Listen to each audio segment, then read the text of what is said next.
Allah Subhanahu wa taala berfirman, "Qul hadhihi sabili ad'u ila Allah." Bersama.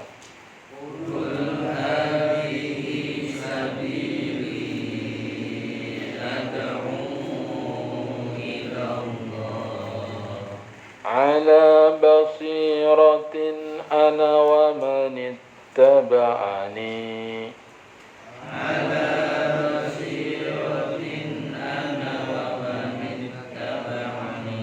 Wa subhanallahi wa ma ana minal musyrikin.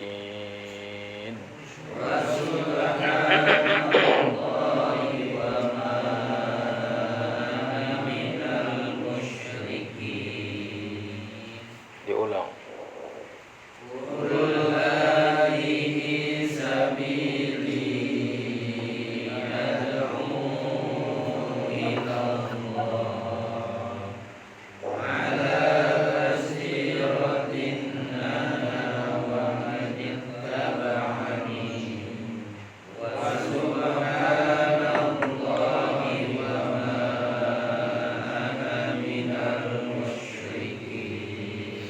Pak Deden artinya.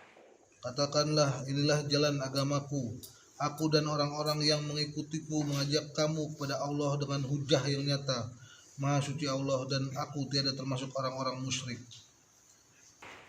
Qul hadhihi sabili. Katakan inilah jalanku. Dulu pernah ada majalah namanya apa? Sabili. Qul hadhihi sabili. Katakanlah inilah jalanku. Yani tariqi wa sunnati.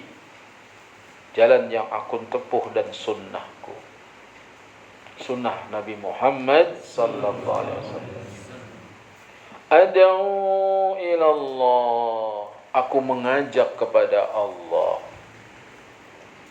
Yani ila dinihi wa dari karomatihi. Mengajak kepada agamanya dan negeri kemuliaannya.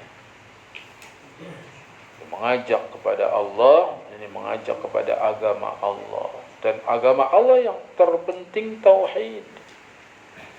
Berarti jalannya Nabi Muhammad mendakwahkan tauhid. Ala basiratin, atas dasar basirah. Ay ala ilmin wa burhanin syar'iyyin wa aqliyyin.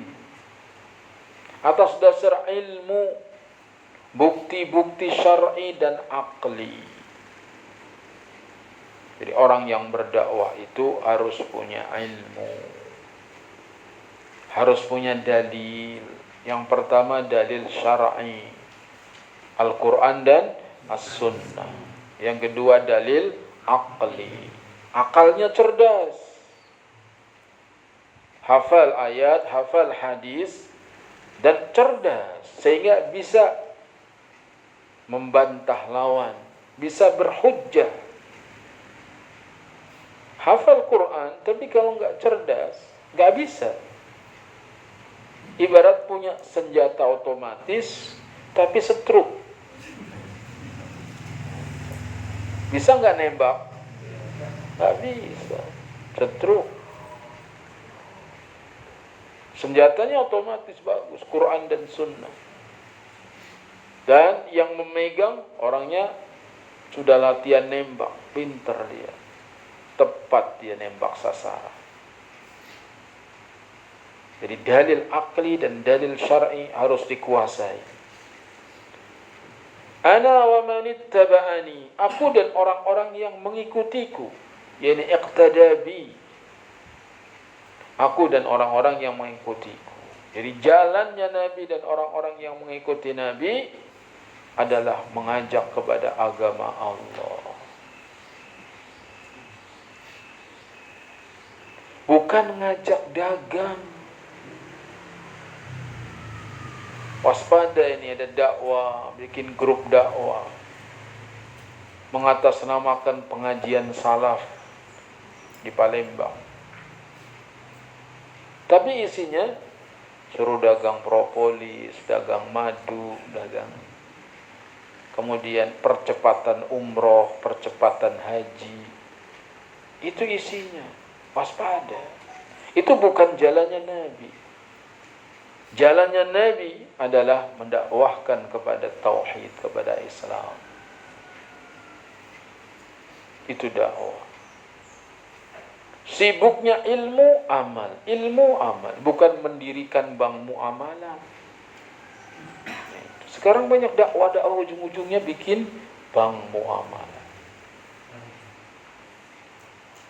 Atau sibuk dengan donasi. Bukan itu dakwahnya para nabi. Orang miskin zaman Nabi banyak. Tapi Nabi nggak bikin itu donasi. Kumpulan orang yang butuh nasi. Yang ada bagaimana?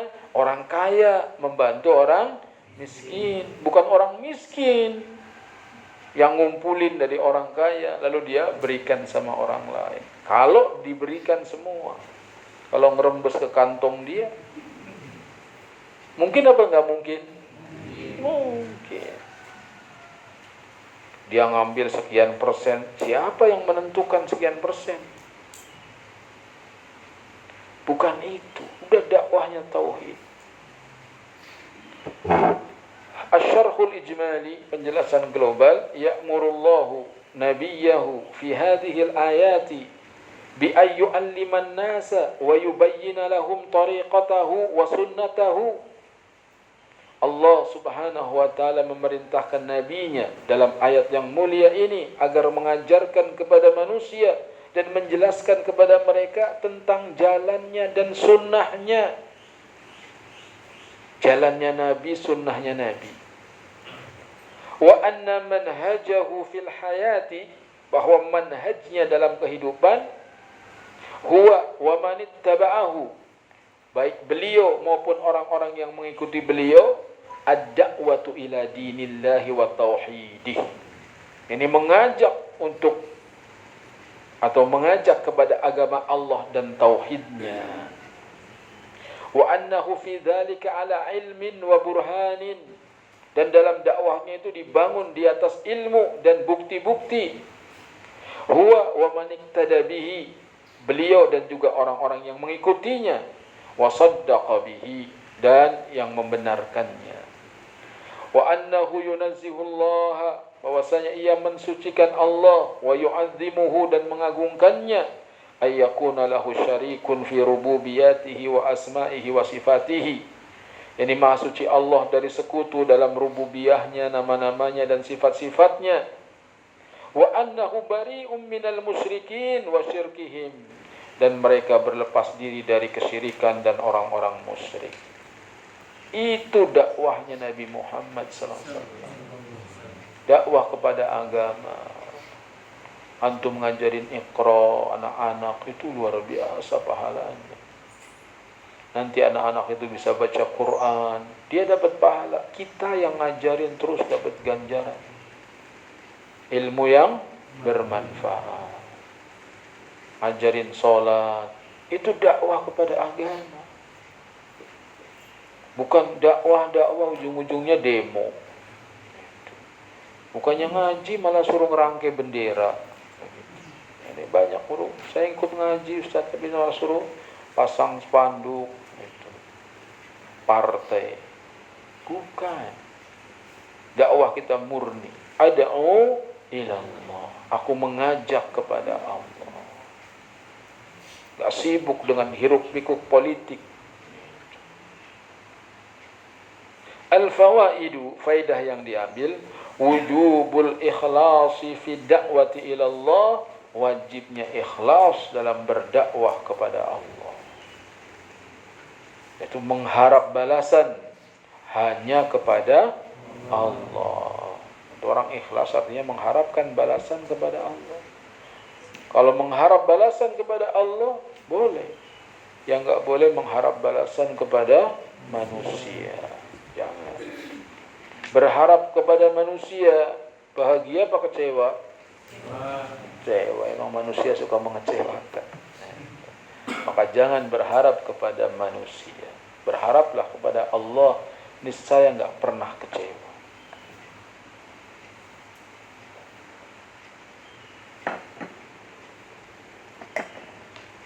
Kemudian yang kedua, yajibu an takuna ad-da'watu ila Allah qa'imatan 'alal hujjati wal burhani. Wajib dalam menegakkan dakwah kepada Allah tegak di atas hujjah dan bukti-bukti. Dakwah jangan asbun. Apa asbun? Asal bunyi. Menurut saya, jangan. Bagaimana dalilnya? Ayatnya mana? Hadisnya mana? Itu dalam berdakwah. Bukan menurut saya. Yang ketiga, wujubul bara'ati minasyirki wa ahlih. Wajibnya kita berlepas diri dari kesyirikan dan orang musyrik. Berlepas diri dari kesyirikan dan orang musyrik. Jangan bergabung mereka. Jangan ikut perayaan mereka. Jangan meniru pakaian mereka. Berlepas diri.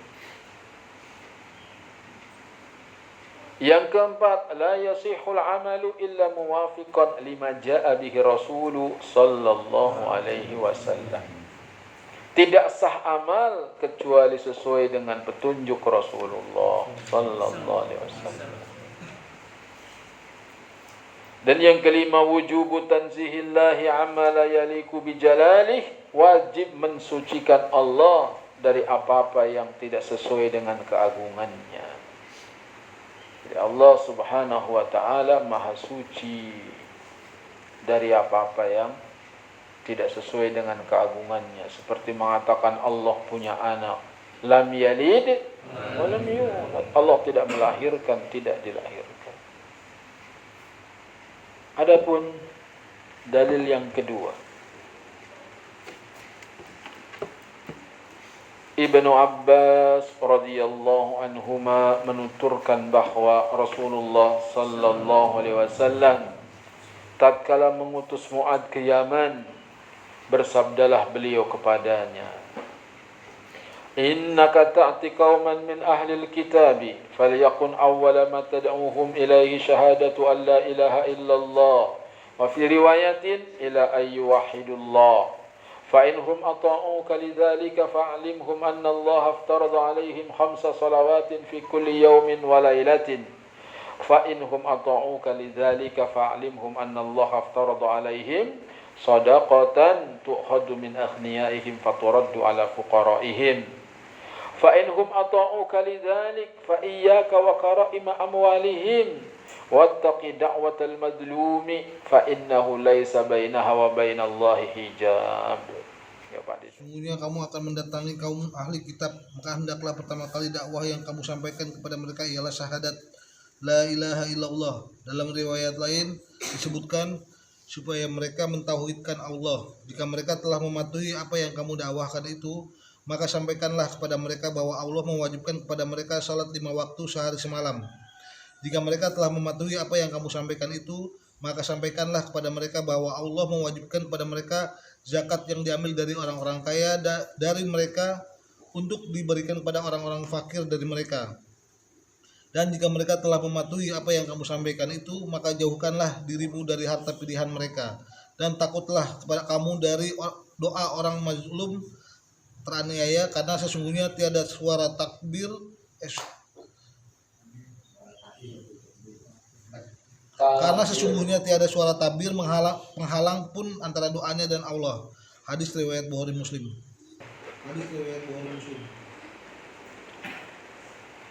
Wa 'an Ibni Abbas radhiyallahu anhuma, dari Abdullah bin Abbas. Siapa dia? Sepupunya Nabi. Sebab Abbas apanya Nabi? Paman. Ini anak paman. Abdullah bin Abbas ini turjumanul Quran, penterjemah Al-Quran. Yani ahli tafsir Quran, Ibnu Abbas. Al-Bahr disebut lautan, yaitu lautan ilmu. dan sudah teruji di zamannya Umar bin Khattab. Maka Ibnu Katsir dalam menafsirkan Al-Quran senantiasa qala Ibnu Abbas, berkata Ibnu Abbas. Ibnu Abbas radhiyallahu anhuma menuturkan bahwa Rasulullah sallallahu alaihi wasallam tatkala mengutus Mu'ad ila Yaman. Nabi mengutus Mu'ad ke Yaman, wa kana irsalun Nabi sallallahu alaihi wasallam li Mu'adin sanata 10. Waktu pengutusan Mu'ad bin Jabal oleh Nabi tahun ke-10. Berarti akhir hidup Nabi. Qabla haji Nabi alaihi salatu wassalam, sebelum hajinya Nabi sallallahu alaihi wasallam, diutus ke Yaman. Qala lahu, maka Nabi bersabda kepadanya, innaka ta'ti qauman min ahlil kitab, sesungguhnya kamu akan mendatangi kaum ahlul kitab. Ahlul kitabi humul yahudu wan nasara. Ahlul kitab itu adalah Yahudi dan Nasrani. Di zaman Nabi sudah menyimpang belum Yahudi Nasrani? Sudah. Karena sudah menyimpang maka diutus Nabi Muhammad sallallahu alaihi wasallam. Walaupun sudah menyimpang mereka, enggak hilang nama ahlul kitab. Tetap mereka disebut ahlul kitab.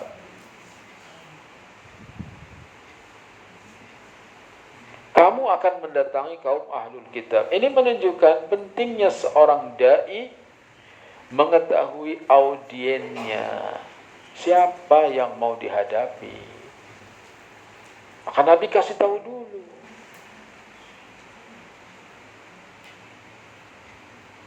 Falyakun awwala ma tad'uhum ilaih, maka hendaknya yang pertama kali kamu dakwahkan kepadanya syahadatu alla ilaha illallah. Jadi dakwah yang pertama itu syahadat la ilaha illallah. Wa fi riwayatin, dalam satu riwayat, ila ayyuhidullah, agar mereka mentauhidkan Allah. Berarti dakwah pertama dakwah apa? Tauhid. Maka kalau mau buka pengajian, apakah pengajian Zoom, apakah pengajian offline, mulai dakwah tauhid dulu. Fa inhum ata'uka lidzalik, kalau mereka sudah mentaatimu dalam hal itu, yakni aminu bidzalika wa amilu bih, mereka sudah mengimani dan mengamalkannya. Fa'limhum, beritahu mereka, anna Allah aftarada alaihim khamsa salawatin fi kulli yawmin wa laylah, bahwa Allah fardukan kepada mereka salat 5 waktu sehari semalam. Jadi setelah dakwah tauhid baru dakwah salat. Salat nomor berapa?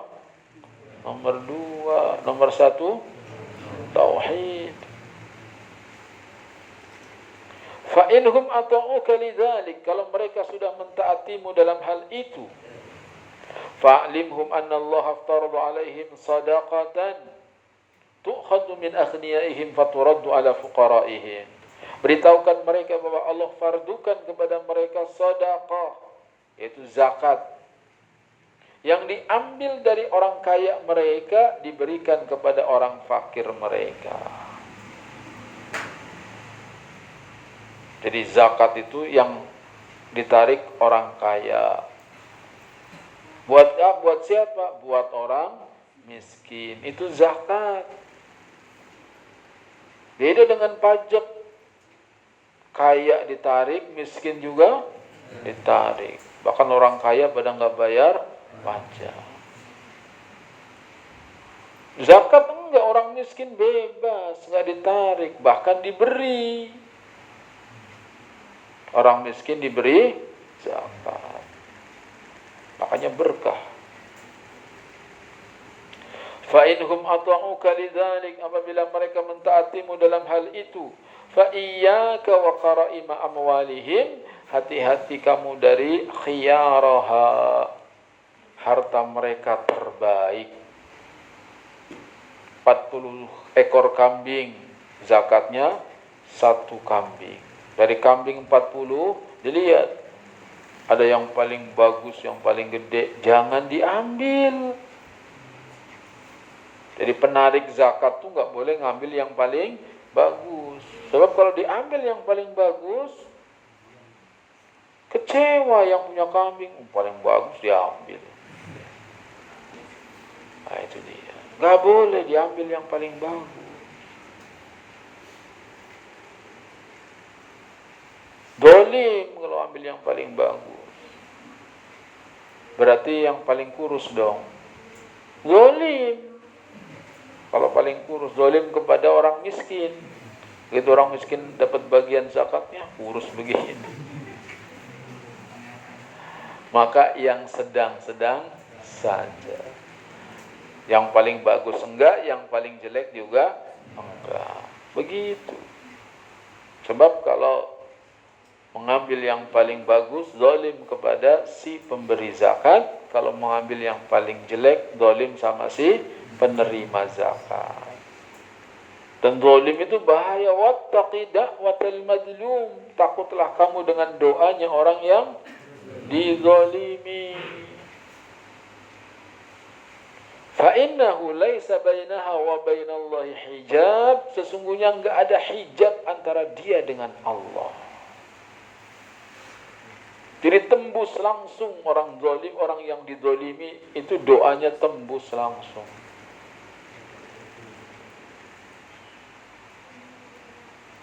Jangan zalim. Baik zalim kepada anak, baik zalim kepada istri. Gak boleh zalim sama istri. Kalau antum zalim sama istri, didoain sama istri, oh kesamber janda lu. Itu bisa mustajab.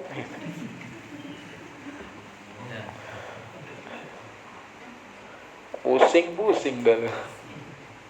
Gara-gara didoain istri zalim.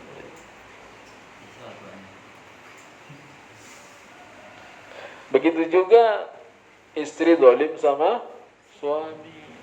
Itu bisa didoain sama suami.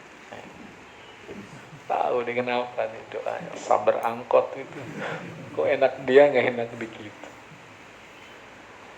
Walhasil zalim kepada siapa saja tidak boleh. Karena doanya orang yang dizalimi pasti akan Allah kabulkan, cepat atau lambat. Cepat atau lambat akan Allah kabulkan.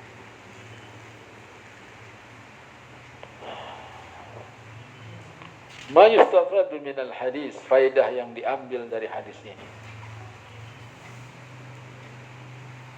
Pertama, awwalu ma yabda'u bihi da'iyatu tauhidullah ta'ala. Yang pertama kali dimulai bagi seorang dai adalah tauhid.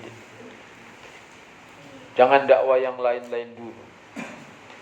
Bagaimana caranya kita membangun perekonomian umat? Keren kayaknya. Jadi dakwahnya membangun perekonomian. Bukan, Nabi nggak dakwah perekonomian.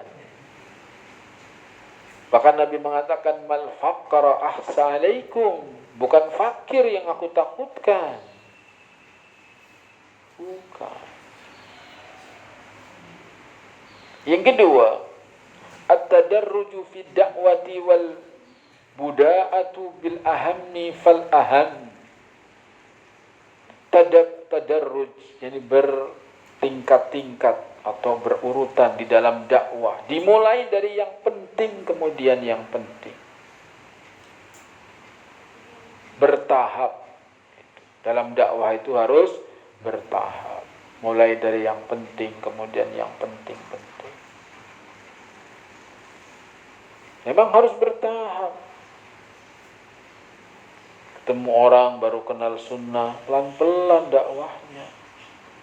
Sama seperti kasih makan. Ini masih bayi nih, kasih susu. Udah umur setahun, kasih bubur, sumsum. Udah 3 tahun nasi liwet sudah bisa belum? Belum bisa. Udah 3 tahun. Udah 17 tahun jengkol juga tuh. Karena udah 17 tahun. Mau nggak jengkol? Ya Allah, begitu pelan-pelan. Dakwah itu ada tahapannya. Jangan orang baru ngaji diajarin musik haram. Hah? Jangan itu dulu, yang lain dulu. Pelan-pelan itu dia. Yang ketiga, faridatus shalawatil khamsi.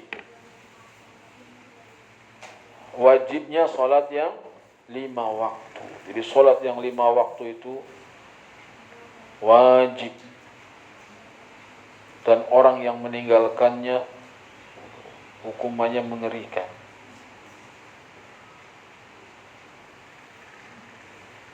Hukumannya sangat mengerikan. Imam Az-Zahabi banyak membawakan riwayat. Kita baca sedikit tentang solat ini. An Amr bin Ummi Maktum annahu atan Nabiyya sallallahu alaihi wasallam. Ini Ummi Maktum masalah salat wajib. Masalah salat berjamaah.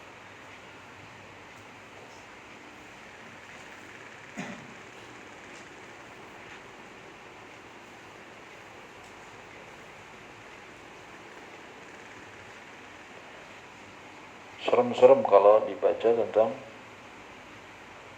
orang yang tidak sholat.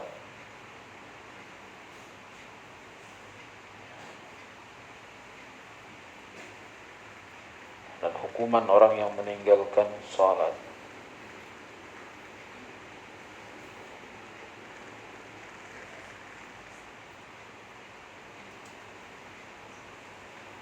An Abdullah bin Amr al-Qawariri radhiyallahu anhu qala, dari Abdullah bin Amr al-Qawariri radhiyallahu anhu dia berkata, lam takun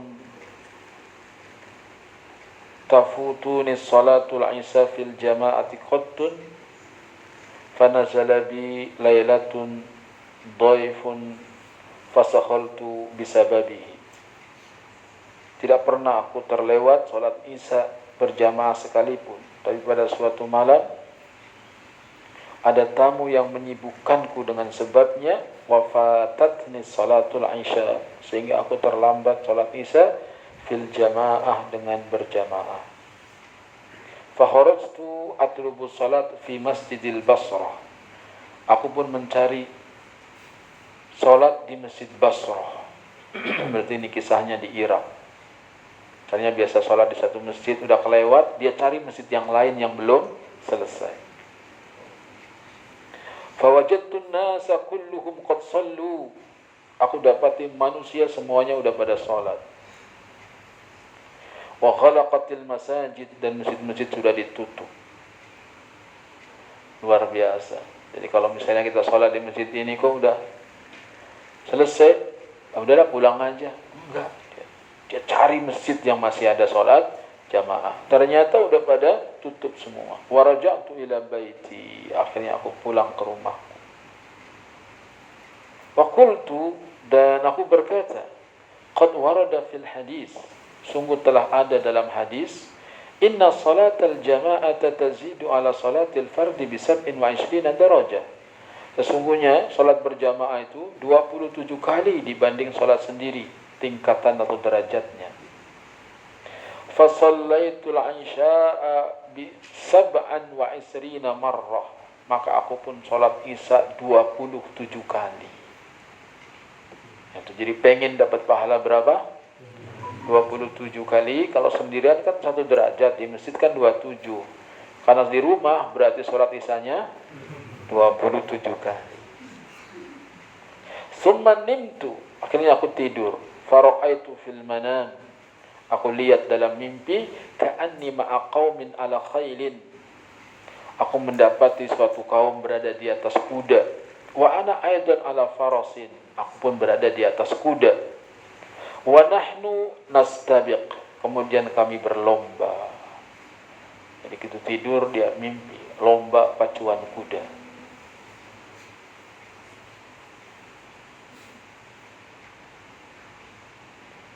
Wa ana arkudu farasi, aku pun memacu kudaku. Fala alhaqhum, aku enggak bisa mengejar mereka. Faltafattu ila ahadihim, aku pun melihat salah seorang dari mereka. Faqala li, dia berkata kepadaku, la tad'ab farasaka falasta talhaqna, jangan kau bikin capek kudamu, kau enggak akan sanggup mengejar kami. Qultu walima, aku pun bertanya kenapa? Qala li'anna salayna al-isya'a fi jama'atin wa anta salayta wahdaka, karena kami salat berjamaah sedangkan kalian salat sendirian. Fantabahtu, aku pun terbangun. Wa ana maghmumun hazinun, aku pun dalam keadaan sedih.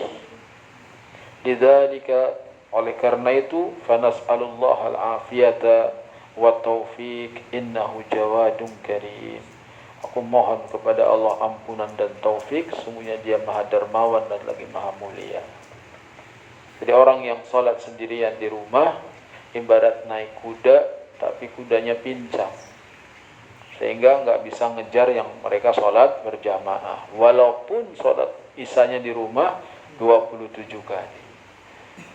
Lalu bagaimana kalau sholat sendirian?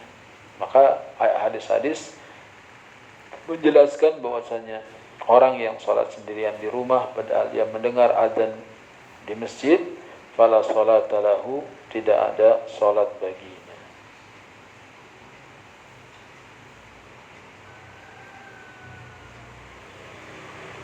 Salat ini wajib, maka tekankan anak kita selalu salat berjamaah di masjid.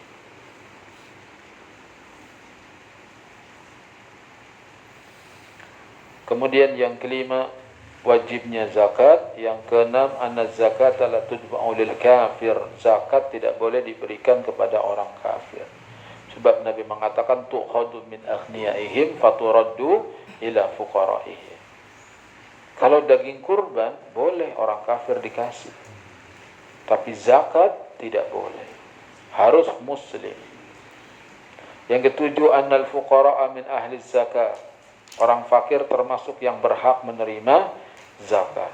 Yang kedelapan, jawazu daf'i zakati kulliha lisinfin wahidin minal asnafith thamaniyah, bolehnya mengalokasikan zakat kepada satu kelompok dari 8 kelompok. Asnaf zakat ada 8, disebutkan dalam surat At-Taubah ayat 60. Tetapi dari 8 asnaf enggak harus dikasih semua. Boleh zakat semuanya diberikan kepada satu kelompok, yaitu fakir miskin. Atau kalau mungkin di zaman perang, maka semuanya dialokasikan fi sabilillah. Itu dia sesuai dengan kebijakan penguasa. Yang kesembilan, la yajuzu ikhraju zakati min baladiha illa idza udima al-fuqara'u fiha. Tidak boleh mengeluarkan zakat ke luar negeri kecuali di negeri itu enggak ada orang fakir. Misalnya Indonesia harta zakat numpuk banyak, dikirim ke Ethiopia, enggak boleh. Kenapa? Itu karena diambil dari orang kaya mereka, diberikan kepada orang fakir mereka yang ada di negeri itu. Makanya begitu, harusnya warga sekitar itu yang harus dimuliakan. Misalnya orang tinggal di Keradenan, korban gak lu? Korban. Kok gak dibawa ke masjid? Saya korbannya di Gunung Kidul, saya korbannya di Palestina. Ini keliru. Jadi di mana kita tinggal, di situ kita bayar zakat, di situ kita berkurban.